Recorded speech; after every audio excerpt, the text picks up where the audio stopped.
Assalamualaikum warahmatullahi wabarakatuh. Bapak dan Ibu, para pejuang ibadah khusyuk di seluruh Indonesia, saya ingin memulai perbincangan kita hari ini dengan sebuah keluhan yang sangat personal dan mungkin menyentuh hati kita yang paling dalam. Pernahkah Bapak atau Ibu, saat momen paling sakral dalam ibadah, yaitu saat hendak bangkit dari ruku atau turun untuk bersujud, tiba-tiba lutut terasa seperti ada engsel yang berkarat, kaku, sulit ditekuk, dan diiringi rasa ngilu atau bahkan nyeri senet-sinet yang membuat kita harus menahan napas sejenak dan mengalihkan fokus dari kekhusyukan kita? Saat rasa sakit yang mengganggu itu datang di tengah-tengah ibadah, pikiran kita seringkali langsung tertuju pada satu tersangka utama yang sudah sangat terkenal, bukan? Wah, ini pasti asam urat saya kambuh lagi. Kita langsung mengingat-ingat, menyalahkan sate kambing yang kita makan kemarin, atau emping melinjo yang menjadi teman makan siang kita. Asam urat seolah telah menjadi kambing hitam untuk semua keluhan nyeri sendi yang kita rasakan di usia senja. Namun, bagaimana jika hari ini saya beritahu Anda sebuah misteri yang terungkap? Bagaimana jika musuh utama yang membuat ibadah kita terganggu, yang membuat lutut kita berbunyi krek-krek seperti ranting kering dan terasa ngilu itu, bukanlah tumpukan kristal asam urat, melainkan sebuah proses aus atau penipisan bantalan sendi yang sering kita sebut pengapuran, dan solusinya ternyata bukan hanya obat, tapi juga pelumas alami dari dapur kita. Selamat datang kembali di channel kesayangan kita, Sobat Sehat Penyakit Dalam. Saya Dr. Irfan Ali. Misi saya hari ini adalah untuk meluruskan kesalahpahaman besar ini, mengajak Bapak dan Ibu untuk mengenali musuh yang sebenarnya, dan kemudian memperkenalkannya pada duet pemadam kebakaran dari alam yang bisa menjadi penyelamat bagi kenyamanan sholat dan aktivitas kita sehari-hari, yaitu jahe dan kunyit. Maka dari itu, saya memohon kesediaan Bapak dan Ibu untuk menyimak perbincangan kita kali ini sampai tuntas. Dan jika Bapak dan Ibu merasa satu frekuensi dengan perjuangan kita untuk sehat, saya undang Anda dengan tulus untuk menekan tombol subscribe sekarang juga. Ini wajib hukumnya agar Anda resmi menjadi bagian dari keluarga besar kita dan tidak pernah ketinggalan rahasia kesehatan penting lainnya. Setelah itu, mari kita tanamkan niat kita dengan menulis di kolom komentar. Saya mau sholat nyaman. Untuk membuka wawasan kita, izinkan saya bercerita tentang Pak Mahmud, seorang bapak berusia 70 tahun, seorang marbot Masjid Purna Bakti dari Cirebon. Seumur hidupnya, beliau abdikan untuk menjaga kebersihan dan kemakmuran masjid di lingkungannya. Sholat berjamaah di syaf terdepan, merasakan nikmatnya sujud menyentuh bumi, adalah kebahagiaan terbesarnya. Namun, beberapa tahun terakhir, kebahagiaan itu mulai terenggut oleh rasa nyeri yang datang perlahan. Beliau datang ke klinik saya dengan keluhan nyeri di kedua lututnya yang sudah menahun. Nyerinya tidak sehebat serangan asam urat yang tiba-tiba, melainkan nyeri tumpul yang terus-menerus ada, yang memburuk saat mulai berjalan setelah lama duduk, saat menaiki tangga, dan yang paling membuatnya sedih adalah saat menekuk lututnya dalam-dalam untuk sujud. Lututnya juga sering berbunyi krek-krek setiap kali digerakkan. Dengan mata yang berkakek-koka, beliau berkata, "Dok, yang paling membuat saya sedih itu bukan rasa sakitnya, tapi saya jadi sulit untuk sujud dengan sempurna. Ibadah saya terasa cacat, Dok. Hati saya ingin sujud sampai ke bumi, tapi lutut saya ini seolah menolaknya. Rasanya saya ini sudah tidak pantas lagi menjadi pelayan di Rumania. Kalau untuk sholat saja, susah." Apa yang dirasakan Pak Mahmud ini lebih dari sekadar nyeri fisik, nyeri sendi yang kronis. Seringkali merenggut kebahagiaan kecil.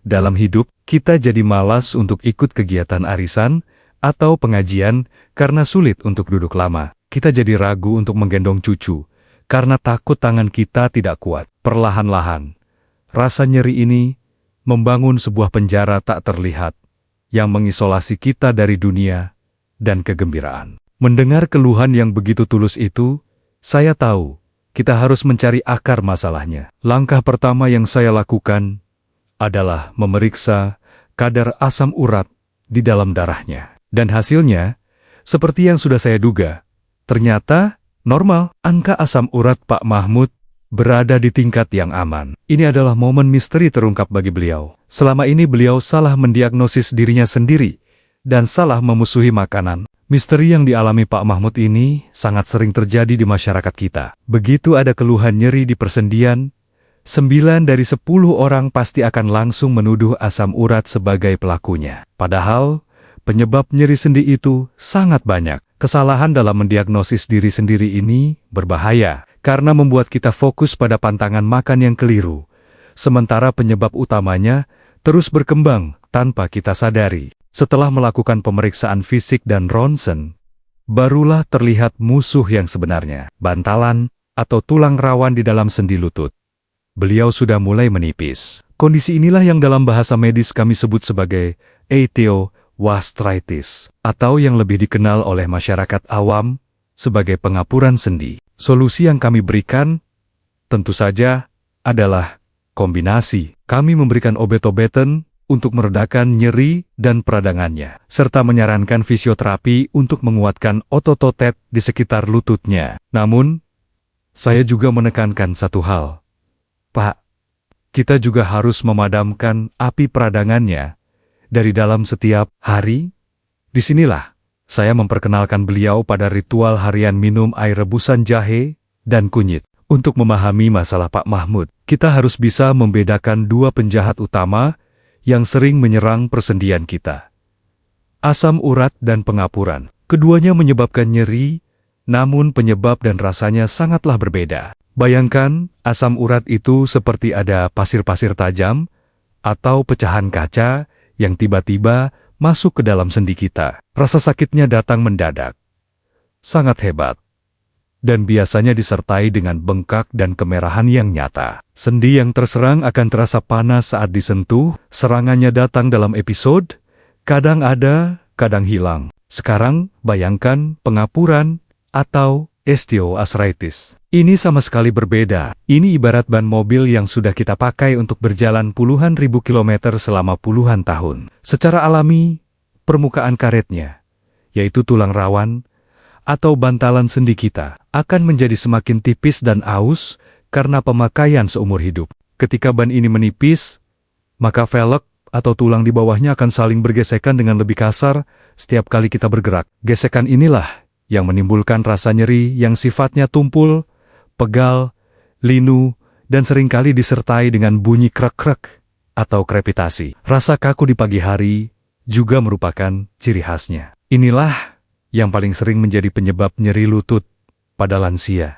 Lalu, di mana letak masalahnya? Masalahnya adalah, gesekan kasar antar tulang ini akan menciptakan sebuah kebakaran atau peradangan tingkat rendah yang terjadi terus-menerus di dalam rongga sendi. Peradangan inilah yang menjadi sumber utama dari rasa nyeri dan kaku yang kita rasakan. Semakin parah peradangannya, semakin sakit pula lutut kita. Disinilah peran dari duet pemadam kebakaran dari dapur kita menjadi sangat penting, yaitu jahe dan kunyit. Tugas utama mereka adalah masuk ke dalam tubuh kita dan membantu memadamkan api peradangan yang terus-menerus berkobar di dalam sendi lutut kita. Jahe, dengan kandungan utamanya yaitu gingerol, bertindak sebagai pemadam api cepat tanggap. Ia bekerja dengan cara menghambat langsung jalur-jalur kimia di tubuh yang menghasilkan peradangan. Efeknya cepat.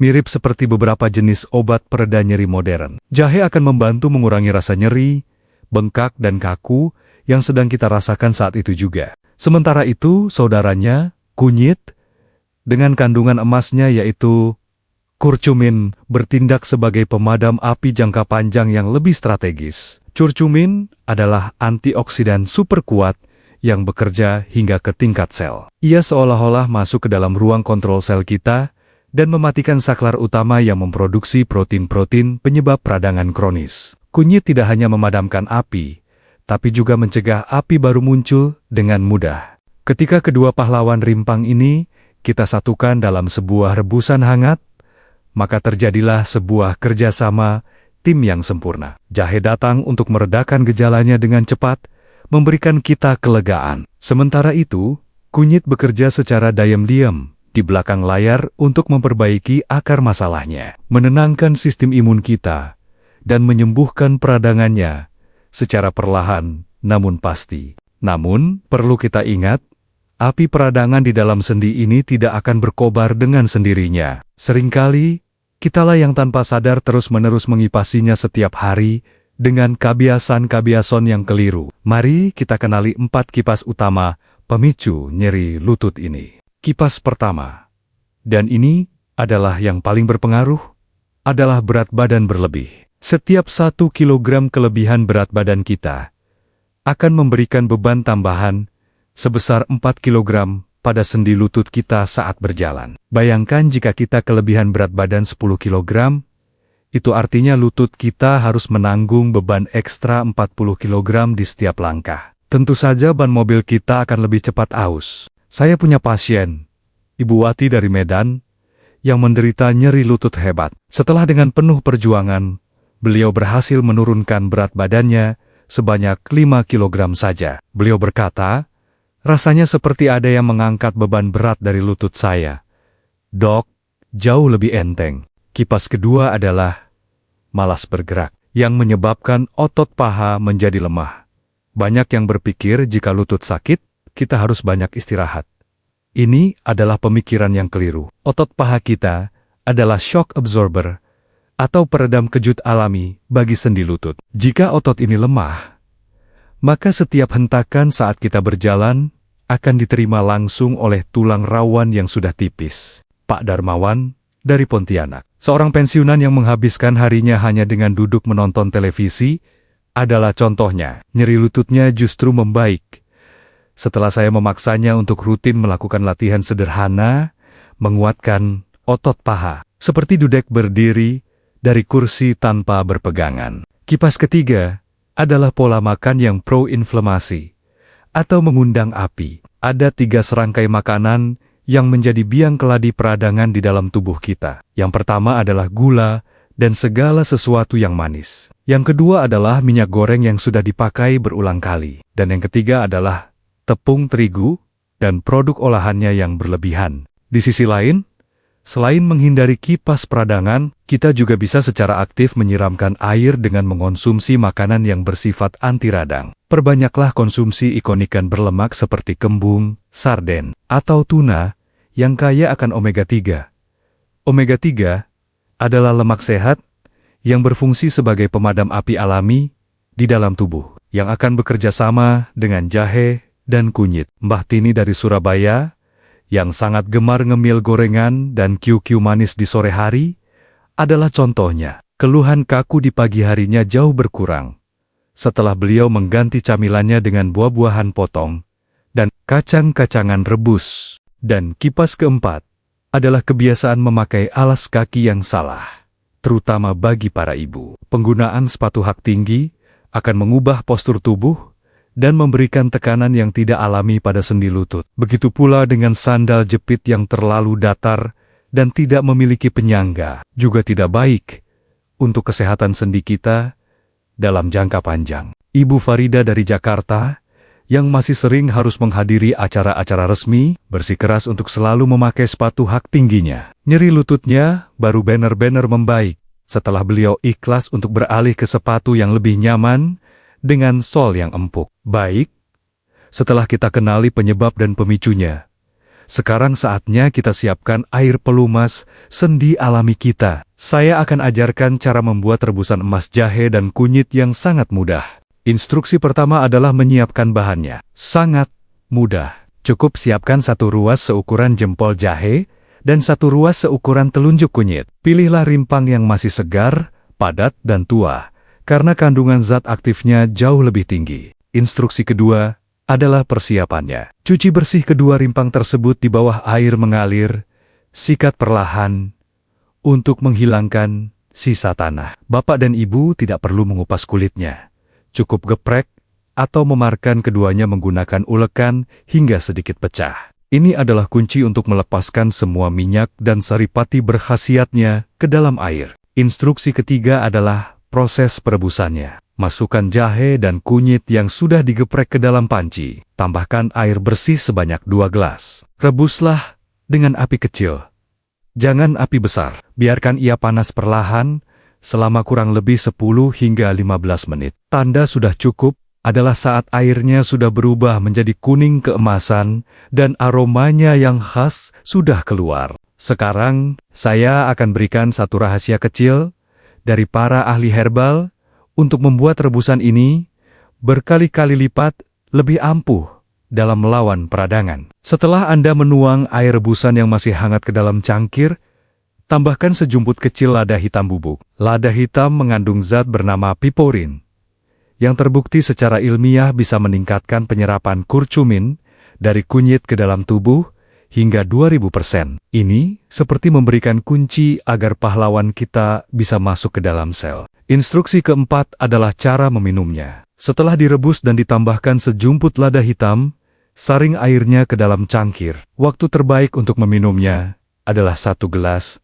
selagi hangat di pagi hari untuk mengurangi kaku, dan 1 gelas lagi di sore atau malam hari untuk menenangkan sendi setelah beraktivitas. Analogi positifnya adalah seperti ini. Meminum rebusan jahe dan kunyit ini ibarat kita melakukan 2 hal sekaligus untuk mesin lutut kita. Pertama, kita memberikan kompres hangat dari dalam untuk melancarkan sirkulasi darah di sekitarnya. Kedua, kita mengirim pasukan anti radang khusus untuk masuk ke dalam sendi dan memadamkan api yang menyebabkan nyeri. Dan hebatnya lagi, manfaat dari duet maut jahe dan kunyit ini tidak hanya akan berhenti di lutut kita saja. Ini adalah sebuah paket kesehatan menyeluruh bagi kita, para lansia. Manfaat tambahan pertama, rebusan ini sangat baik untuk meningkatkan kesehatan sistem pencernaan dan mengurangi gas atau kembung. Manfaat kedua, ia adalah peningkat sistem kekebalan tubuh yang ampuh. Manfaat ketiga, sangat baik untuk menjaga kesehatan otak, karena kunyit terbukti bisa membantu mencegah kepikunan. Manfaat keempat, membantu menjaga kesehatan jantung. Dan manfaat kelima, sebagai agen detoksifikasi alami bagi organ hati kita. Manfaat menghangatkan dari jahe ini, terutama akan sangat terasa bagi kita yang tinggal di daerah dataran tinggi yang sejuk. Udara dingin seringkali membuat sendi yang meradang terasa lebih kaku dan nyeri. Segelas rebusan emas hangat di pagi hari bukan lagi sekadar obat, tapi menjadi sebuah kenikmatan yang menjaga tubuh kita dari serangan dingin. Dukungan ilmiah untuk ini sangatlah banyak. Puluhan ribu penelitian telah dilakukan untuk kedua bahan ini. Jurnal medis bergengsi seperti Arthritis dan Rheumatology bahkan sering mempublikasikan studi yang menunjukkan efek dari curcumin zat aktif kunyit bisa sebanding dengan beberapa jenis obat anti radang dalam mengurangi nyeri dan kaku pada pasien rematik, namun dengan efek samping yang jauh lebih minimal. Namun, kita juga harus tetap bijaksana. Ada beberapa kondisi alarm pada lutut kita yang jika muncul, itu artinya masalahnya mungkin sudah serius dan membutuhkan pemeriksaan dokter segera. Tidak cukup hanya dengan ramuan herbal. Tanda-tanda bahaya tersebut adalah: pertama, jika lutut Anda tiba-tiba terkunci, tidak bisa diluruskan atau ditekuk sama sekali. Kedua, jika lutut tiba-tiba menjadi bengkak luar biasa, merah, dan disertai demam. Ketiga, jika rasa nyerinya sangat hebat, bahkan saat Anda sedang istirahat total dan sampai membangunkan Anda di malam hari. Keempat, jika lutut terasa tidak stabil atau goyang seperti mau copot. Dan kelima, jika nyeri hebat itu muncul setelah Anda mengalami cedera atau jatuh. Kita telah sampai di penghujung perbincangan kita. Pesan kunci yang ingin saya titipkan adalah sebuah perbandingan. Biaya untuk membeli seikat jahe dan kunyit di pasar sangatlah murah. Tapi nikmatnya bisa kembali sujud dengan sempurna di hadapan Tuhan. Atau bisa bergelenjalan pagi di taman tanpa harus menahan nyeri. Itu adalah sebuah kemewahan yang tidak ternilai harganya. Pilihan kini ada di tangan Bapak dan Ibu. Apakah kita akan terus-menerus menyalahkan asam urat dan pasrah pada rasa sakit yang menghambat ibadah dan aktivitas kita? Ataukah kita akan mulai hari ini mencari tahu penyebab sebenarnya dan melawannya dengan kekuatan ganda, yaitu perbaikan gaya hidup dan dukungan herbal yang luar biasa dari alam? Sebagai penutup, saya punya satu permohonan tulus. Di luar sana, banyak sekali orang tua yang ibadahnya terhambat karena nyeri lutut, dan mereka mengira itu adalah takdir yang tidak bisa diubah. Bagikan video ini kepada mereka. Satu share dari Anda bisa menjadi jalan bagi seseorang untuk kembali merasakan nikmat dan khusyuknya bersujud. Jangan lupa untuk menekan tombol like jika informasi ini mencerahkan, dan subscribe agar kita bisa terus belajar bersama. Di video selanjutnya, kami dari Sobat Sehat Penyakit akan membahas tentang 3 jenis lauk pauk yang paling buruk dan harus dihindari oleh para penderita tekanan darah tinggi. Ingatlah selalu pesan saya. Sendi yang sehat adalah pilar dari kemandirian dan kualitas ibadah kita di usia senja. Mari kita rawat pilar-pilar tersebut dengan ilmu dan kasih sayang. Wassalamualaikum warahmatullahi wabarakatuh.